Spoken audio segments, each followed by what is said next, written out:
പൊതുമരാമത്ത് standing committee chairman O Shamsu സാഹിബാണ്. അദ്ദേഹത്തെ ക്ഷണിക്കുന്നു.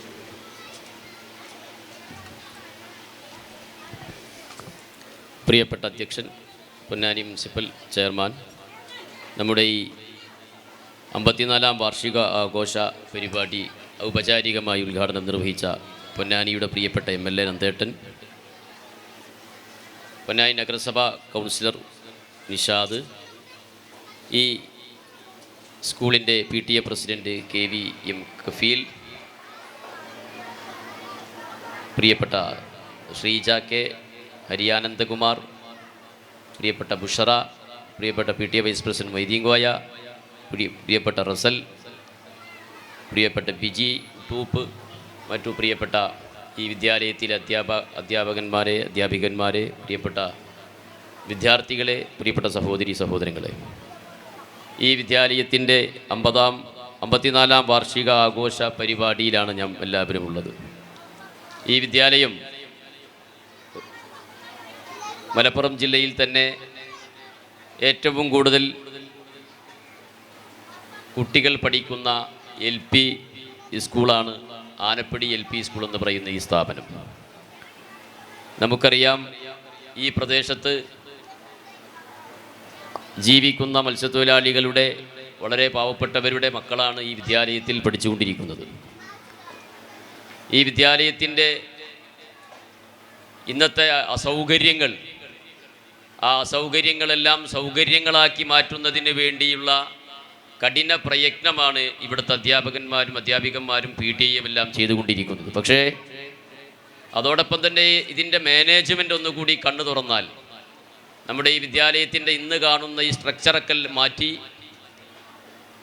നല്ല കെട്ടിടവും അതോടൊപ്പം തന്നെ കുട്ടികൾക്ക് പഠിക്കാൻ കഴിയുന്ന രീതിയിലുള്ള നല്ല ക്ലാസ് മുറികളുമെല്ലാം ഇവിടെ സ്ഥാപിക്കാൻ കഴിയും. പക്ഷേ നമ്മുടെ മാനേജ്മെൻറ്റ് കാര്യമായി ഈ വിദ്യാലയത്തിൻ്റെ പുരോഗതിക്ക് വേണ്ടി ശ്രമിക്കുന്നില്ല എന്ന് ഇതിൻ്റെ ഇന്നത്തെ സാഹചര്യം കാണുമ്പോൾ മനസ്സിലാക്കാൻ കഴിയുകയാണ്. എന്തായാലും ഈ നാട് ഈ വിദ്യാലയത്തിൻ്റെ കൂടെയുണ്ടാവും. തീർച്ചയായും 54 വർഷം ഈ വിദ്യാലയം എന്ന് പറഞ്ഞാൽ ഇവിടുത്തെ ഒരുപാട് ആളുകൾ, ഇപ്പോൾ ചെയർമാനടക്കമുള്ള സുരേഷ് വക്കീലടക്കമുള്ള ഇവിടുത്തെ പൗരപ്രമുഖരായ അറിയപ്പെടുന്നവരെല്ലാം പഠിച്ചു വളർന്ന ഒരു സ്ഥാപനമാണ് ഈ വിദ്യാലയം. അതോടൊപ്പം തന്നെ ഈ മേഖലയിൽ ജീവിക്കുന്ന വളരെ പാവപ്പെട്ട കുട്ടികൾ അവർ പഠിച്ചുകൊണ്ടിരിക്കുന്ന ഈ സ്ഥാപനം, ആ സ്ഥാപനത്തെ ആര് തന്നെ ശ്രദ്ധിച്ചില്ലെങ്കിലും ആ സ്ഥാപനത്തിനെ മുന്നോട്ട് കൊണ്ടുപോകുന്നതിന് വേണ്ടി ഈ പ്രദേശത്തിൻ്റെ ജനപ്രതിനിധികൾ, ഇപ്പോൾ MLA, നമുക്കറിയാം ഇവിടുത്തെ മാനേജ്മെൻറ്റ് ചെയ്യേണ്ട കാര്യങ്ങൾ ഇടപെട്ട് സ്കൂളിലെ ടീച്ചർമാരും PTA എല്ലാം അവരുടെ പ്രയാസം വന്ന് പറഞ്ഞപ്പോൾ നാഷണൽ ഹൈവേ അതോറിറ്റിയുമായി ബന്ധപ്പെടുകയും ഇവിടുത്തെ വെള്ളക്കെട്ട് അവസാനിപ്പിക്കുന്നതിന് വേണ്ടി ഒരു കാരണവശാലും നാഷണൽ ഹൈവേ അതോറിറ്റി ചെയ്യേണ്ടതല്ല, അവർക്ക് ചെയ്യാൻ ബാധ്യതയില്ല. പക്ഷേ MLAയുടെ ആത്മാർത്ഥമായ ഇടപെടൽ, ചെയർമാൻ്റെ ആത്മാർത്ഥമായ ഇടപെടൽ, PTA സ്കൂളിലെ അധ്യാപകന്മാരുടെയും എല്ലാം സമ്മർദ്ദത്തിൽ വഴങ്ങി ഈ വിദ്യാലയത്തിലെ വിദ്യാർത്ഥികളുടെ സാഹചര്യം മനസ്സിലാക്കിക്കൊണ്ട് ഇവിടുത്തെ വെള്ളക്കെട്ടിന് ഒരു പരിധി വരെ പരിഹാരം കാണാൻ നമുക്ക് സാധിച്ചു. ഇനി നമുക്ക് ഒരുപാട് മാറ്റങ്ങൾ ഈ വിദ്യാലയത്തിൽ ഉണ്ടാക്കേണ്ടതുണ്ട്. 300, 200, 250 കുട്ടികൾ പഠിക്കുന്ന വിദ്യാലയങ്ങളെ മാറ്റിക്കൊണ്ടിരിക്കുകയാണ് അവിടുത്തെ മാനേജ്മെൻറ്റ്. പക്ഷേ നമ്മുടെ ഈ വിദ്യാലയത്തെ അതുപോലെ മാറ്റുന്നതിന് വേണ്ടിയുള്ള കഠിനമായ പ്രവർത്തനം നമുക്ക് നടത്തേണ്ടതുണ്ട്. നാട്ടിലെ നിങ്ങളുടെ മക്കൾ പഠിക്കുന്ന വിദ്യാലയമാണ്, നിങ്ങളുടെ പേരക്കുട്ടികൾ പഠിക്കുന്ന വിദ്യാലയമാണ്. ഈ വിദ്യാലയത്തെ നല്ലൊരു വിദ്യാലയമാക്കി മാറ്റുന്നതിന് വേണ്ടി നമ്മുടെയും സമ്മർദ്ദം, ഇവിടെ പഠിപ്പിക്കുന്ന ടീച്ചർമാരുടേത് മാത്രമല്ല, PTA കമ്മിറ്റിയുടെ മാത്രമല്ല, രക്ഷിതാക്കളുടെ നല്ല സമ്മർദ്ദം ഈ സ്കൂളിൻ്റെ മാനേജ്മെൻറ്റിൽ ഉണ്ടാവണം. എങ്കിൽ മാത്രമാണ് നമുക്ക് ഇതൊരു നല്ലൊരു വിദ്യാലയമാക്കി മാറ്റുന്നതിന് വേണ്ടി. ഇവിടുത്തെ പഠനത്തിൽ യാതൊരു കുറവുമില്ല. നമുക്കറിയാം, കുട്ടികളുടെ കലാബോധം, കായിക ബോധം ഇതെല്ലാം വളരെ മെച്ചപ്പെട്ട രീതിയിൽ ഉയർന്നു വരികയാണ്. നമുക്ക് ഇവിടെ പഠിച്ചുകൊണ്ടിരിക്കുന്ന, അതെങ്കിൽ കഴിഞ്ഞ വർഷം അതല്ലെങ്കിൽ അതിൻ്റെ മുമ്പത്തെ വർഷമൊക്കെ പഠിച്ച് ഇവിടെ നിന്ന് പോയ കുട്ടികൾ നാളെ നമ്മുടെ നാടിൻ്റെ അഭിമാന താരങ്ങളായി മാറുന്ന വാർത്ത നമുക്ക് കേൾക്കാൻ കഴിയും. തീർച്ചയായും ഇവിടെ പഠിച്ച കുട്ടികൾ, ഇവിടെ വലിയ ഹൈടെക് സ്കൂളിൽ പഠിച്ച കുട്ടികളല്ല പിന്നീട് നമ്മുടെ രാജ്യത്തിന് അഭിമാനമായി മാറിയവർ. വളരെ ചെറിയ ഓല ഷെഡുകളിൽ പഠിച്ച, യാതൊരു വികസനവുമില്ലാത്ത വിദ്യാലയങ്ങളിൽ പഠിച്ച, ഗവൺമെൻറ് സ്കൂളുകളിൽ പഠിച്ച ആളുകളാണ് ഇന്ന് നമ്മുടെ രാജ്യത്തിൻ്റെ അഭിമാന താരങ്ങളായി മാറിയിട്ടുള്ളത്. അത് പലവരുടെ അനുഭവം ഞങ്ങളുടെ മുന്നിലുണ്ട്. എന്നാൽ ലക്ഷക്കണക്കിന് രൂപ ഡൊണേഷൻ കൊടുത്ത് പഠിക്കുന്ന വിദ്യാലയങ്ങളിൽ പഠിച്ച ആ വിദ്യാർത്ഥി, ആ കുട്ടികൾ അവരൊന്നും ഇന്ന് ഒരുപക്ഷെ കുറച്ച് ശമ്പളം വാങ്ങുന്ന ജീവനക്കാരായി മാറിയിട്ടുണ്ടാവും. പക്ഷേ അറിയപ്പെടുന്ന കായിക താരങ്ങളും അറിയപ്പെടുന്ന രാഷ്ട്രീയ നേതാക്കന്മാരുമായി മാറിയത് ഇത്തരത്തിലുള്ള വിദ്യാലയങ്ങളിൽ പഠിച്ച വിദ്യാർത്ഥികളാണ് എന്ന ബോധം നമുക്കുണ്ടാവണം. കാരണം അവർ ഏത് പരിമിതിക്കുള്ളിൽ നിന്നാണോ പഠിച്ചു വളർന്നത്, ആ പരിമിതിക്കുള്ളിൽ നിന്ന് പഠിച്ച് വളർന്നിട്ടുണ്ടെങ്കിൽ തീർച്ചയായും അവരുടെ ലക്ഷ്യം എനിക്ക് കിട്ടേണ്ടത് വാങ്ങിക്കുമെന്ന ലക്ഷ്യത്തോടു കൂടിയാണ് അവർ മുന്നോട്ട് പോകുന്നതെങ്കിൽ ഈ പരിമിതിക്കുള്ളിൽ നിന്ന് പഠിച്ച വിദ്യാർത്ഥി നാളെ ഈ നാടിൻ്റെ അഭിമാന താരങ്ങളായി മാറാൻ അവർക്ക് കഴിയും. കാരണം അവരെ സഹായിക്കാൻ ദൈവത്തിൻ്റെയും ഒരു സഹായം അവർക്കുണ്ടാവും. ആ ഒരു സാഹചര്യം കൂടി നിങ്ങൾ മനസ്സിലാക്കണം. നമ്മുടെ ഈ വിദ്യാഭ്യാസ ഈ സ്ഥാപനത്തെ വലിയൊരു പുരോഗതിയിലേക്ക് എത്തിക്കുന്നതിന് വേണ്ടി നമ്മുടെ കൂട്ടമായ എല്ലാവരുടെയും പ്രവർത്തനം ഉണ്ടാവണം. നമ്മുടെ ഇവിടുത്തെ പ്രധാന അധ്യാപിക നമുക്കറിയാം, വളരെ ആത്മാർത്ഥതയോടുകൂടി ഇവിടുത്തെ ഓരോ പ്രശ്നങ്ങളും വളരെ ആത്മാർത്ഥതയോടുകൂടി ഓരോ ആളുകളെ അറിയിച്ചു കൊണ്ടിരിക്കുകയാണ്, ഓരോ പ്രയാസങ്ങൾ അറിയിച്ചു കൊണ്ടിരിക്കുകയാണ്. കാരണം ഇവിടുത്തെ വെള്ളക്കെട്ടും മറ്റുള്ള പ്രശ്നങ്ങളുമെല്ലാം നിരന്തരം അറിയിച്ചു കൊണ്ടിരിക്കുകയാണ്.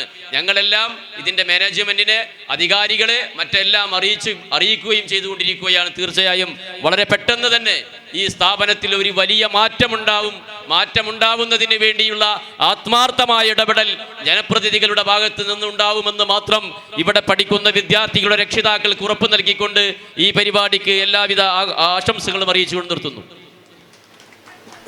നഴ്സറി വിദ്യാർത്ഥികൾക്കായി നടത്തിയ ടാലന്റ് എക്സാമിൽ 3rd റാങ്ക് കിട്ടിയ വിദ്യാർത്ഥികളുടെ അനുമോദനമാണ് ഇനി നടക്കാനുള്ളത്.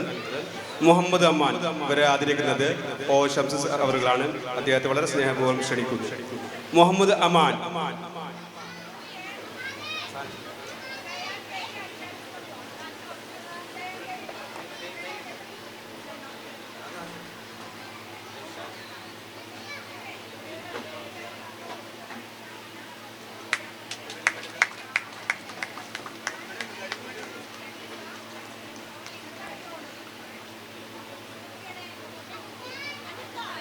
ഐഷ തൂബ.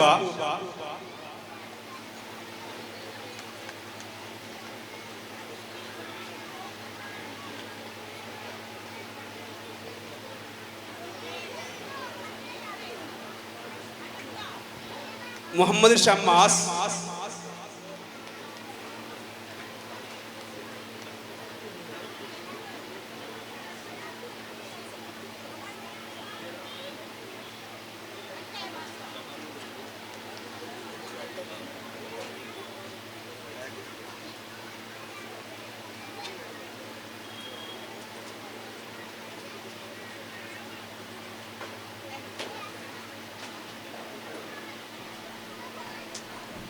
ഫാത്തിമ ഇസ്ര.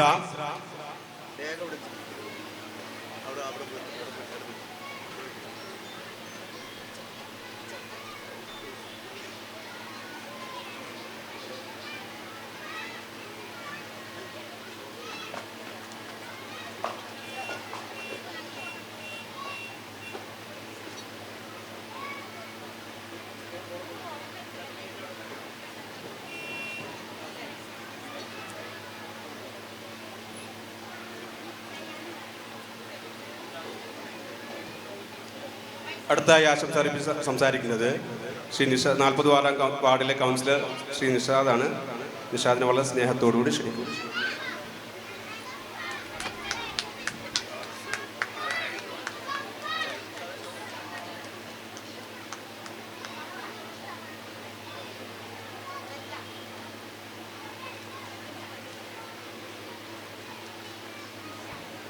ആശംസ അർപ്പിച്ച് സംസാരിക്കാൻ വേണ്ടി ശ്രീ നിഷാദിനെ വളരെ സ്നേഹത്തോട് ക്ഷണിക്കുന്നു.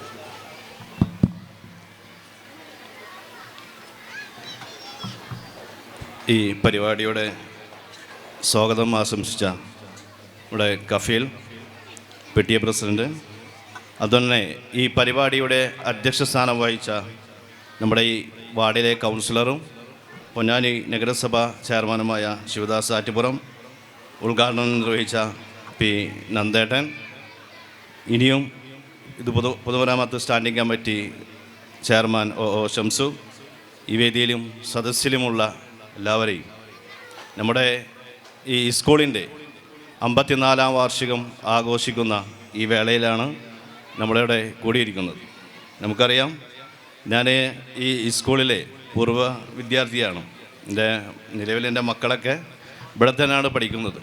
ഇതിനകത്ത് ചെറിയൊരു വിഷമമുള്ളതെന്ന് പറഞ്ഞാൽ, നമ്മുടെ നിലവിൽ ഇപ്പോൾ 9 വർഷങ്ങൾക്ക് മുന്നേ ഏകദേശം പല സ്കൂളുകളും പൂട്ടിക്കിടക്കുന്ന ഒരവസ്ഥയിൽ നിന്നും ഇപ്പം നിലവിൽ എല്ലാ സ്കൂളുകളും സ്മാർട്ട് സ്കൂളുകളായി മാറുന്ന ഒരു അവസ്ഥയിലാണ് നിലവിലുള്ളത്. ഇപ്പം എൻ്റെ വാർഡിലൊരു സ്കൂളായാൽ AUP ഹാജർ സ്കൂളിലൊക്കെ നിലവിലത്തെ അവസ്ഥയൊക്കെ നിലവിൽ എല്ലാവർക്കും അറിയാവുന്ന ഒരവസ്ഥയാണ്. കഴിഞ്ഞ 2 ദിവസം മുന്നേ 50-ാം വാർഷികം നല്ല രീതിയിലാണ് അവർ അവിടെ ആഘോഷിച്ചത്. കാരണം നല്ല രീതിയിൽ തന്നെ ഒരു മാനേജ്മെൻറ്റിൻ്റെ ഒരു ഇടപെടലും നല്ല രീതിയിൽ തന്നെയാണ് ആ സ്കൂളിൻ്റെ ഒരു പോകും നിലവിലുള്ളത്. പക്ഷെ ഇവിടുത്തെ ടീച്ചർമാരും അതുതന്നെ നിലവിലുള്ള PTAയും നല്ല രീതിയിലുള്ള ഇടപെടലുകൾ ഈ സ്കൂളിന് വേണ്ടി നടത്തുന്നുണ്ടെങ്കിലും നമ്മുടെ ഈ സ്കൂളിന് നല്ലൊരു മാറ്റം നിലവിൽ ആവശ്യമാണ്. കാരണം എന്ന് പറഞ്ഞാൽ NHൻ്റെ റോഡ് സൈഡിലുള്ളൊരു പ്രത്യേകിച്ച് സ്കൂളാണ്. അപ്പോൾ ആ സ്കൂളിന് നല്ല രീതിയിലൊരു മാറ്റം കൂടി വരട്ടെ എന്ന് ആശംസിച്ചുകൊണ്ട് ഈ പരിപാടിക്ക്, ഈ 54-ാം വാർഷികം ആഘോഷിക്കുന്ന ഈ പരിപാടിക്ക് എല്ലാവിധ ആശംസകളും അർപ്പിച്ചുകൊണ്ട് നിർത്തുന്നു. ടാലൻറ്റ് എക്സാമിൽ 4 മുതൽ 10 വരെ റാങ്ക് നേടിച്ച കുട്ടികൾക്കുള്ള ആദരവാണ് ഇനി നടക്കുന്നത്. അവർക്ക് ആദരിക്കുന്നത് ശ്രീ നിഷാദ് അവറുകളാണ്.